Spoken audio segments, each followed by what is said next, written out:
Afisa wa polisi mjini Kapsabet katika kaunti ya Nandi wanafanya uchunguzi wa mauaji ya mwanafunzi wa umri wa miaka 7 ambaye anadaiwa kuuliwa na watu wasiojulikana katika eneo la Kaptich, eneo bunge la Mosop, kaunti ya Nandi. Inadaiwa kwamba mwanafunzi huyo wa gredi ya kwanza katika shule ya Mtakatifu Benedict Kaptich alitekwa nyara Jumatano asubuhi akielekea shuleni wiki jana. Frida Okachi ana taarifa kwa kina.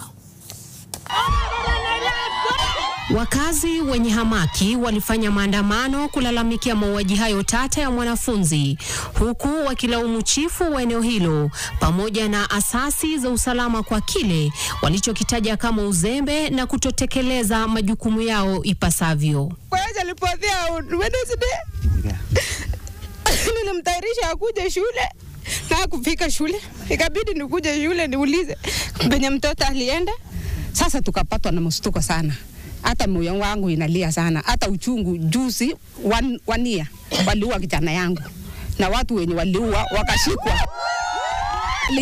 wakaenda kutolewa na boni, na wao wako nyumbani mpaka wa sasa.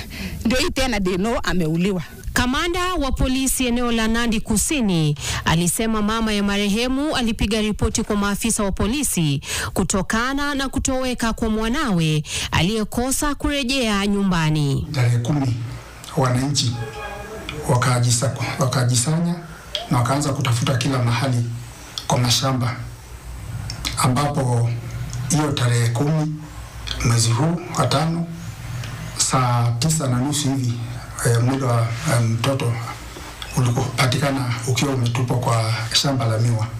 Kwa sasa wakazi wanaitaka serikali kuchukua hatua za haraka kuhakikisha kwamba waliohusika wanakamatwa na kufikishwa mahakamani, huku wakiapa kushinikiza hatua zichukuliwe. Frida Okachi, NTV.